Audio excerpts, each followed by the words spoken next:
ఏమే నా జీవితంలో నాకు తెలిసి ఒక్కరు కూడా అన్యాయం చేసింది లేదే. తినకో రూపాయి ఎత్తి పెట్టి కష్టపడి 15 లక్షలు ఎత్తి పెట్టానే. దాంతో అమ్మాయికి పెళ్లి చేసేద్దాం అనుకున్నానే. కానీ ఇంతలోనే అబ్బాయికి యాక్సిడెంట్ అయ్యి ఉన్నది మొత్తం ఖర్చు అయిపోయింది. నిజమేనండి, ఏ జన్మలో ఏ పాపం చేసేమో ఏమో ఈ జన్మలో ఉండే కష్టాలన్నీ మన వెంట తిరుగుతున్నాయి.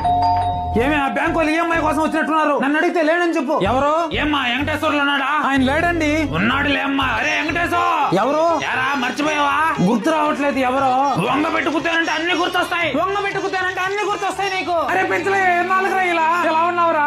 నాకెవరా, నేను బ్రహ్మాండంగా ఉన్నాను. కానీ నువ్వే బాగలేవు. నిన్నాను నాకే నేను బాగున్నారా? ఇద్దరం ఒకేసారి చదువుకున్నావు. నేనేమో గొప్పగా ఉన్నాను, నువ్వేమో ఇలా. అరే చెప్తున్నాను తప్పుగా అనుకోవద్దు. ఒక్కొక్కసారి మనం ఎంత కష్టపడ్డా గానీ మన జాతకం బాగాలేకపోతే మనం ఎదగలేమరా. నా మాటిని ఒక్కసారి నువ్వు జాతకం చూపించు. ఈ రోజుల్లో ఎవరున్నారు అంత నిజాయితీగా జాతకం చెప్పేవాళ్ళు? అరే నా జీవితంలో కూడా మొదట్లో ఎన్నో కష్టాలు పడ్డాను రా. ఏ వ్యాపారం మొదలు పెట్టినా అన్ని నష్టాలే. దానికి తోడు కుటుంబ సమస్యలు, ఆరోగ్య సమస్యలు. అటువంటి టైంలో మహానుభావుడు గురువు గారు నరసింహరాజు గారి గురించి తెలిసింది. ఆయన దగ్గర ఒక్కసారి జాతకం చూపించాంరా. నా సమస్యలకు తగ్గట్లు తమలపాకులు అంచనా వేసి నా సమస్యకు సరైన పరిష్కారం చూపించాడు ఆయన. మరి ఎలా కలవాలా గురువు గారిని? ఏమి లేదు రైతుకో, ఇక్కడ కనిపించే నంబర్ కు డైరెక్ట్ గా ఒకసారి ఫోన్ చేసి మాట్లాడు. మన సమస్య ఏదైనా సరే, కుటుంబ సమస్యలు, ఆరోగ్య సమస్యలు, ఆర్థిక సమస్యలు, వ్యాపార సమస్యలు, నరదిష్టి, ఎటువంటి సమస్యలు ఉన్నా సరే కేవలం 5 రోజుల్లోనే సరైన పరిష్కారం చూపిస్తాడు.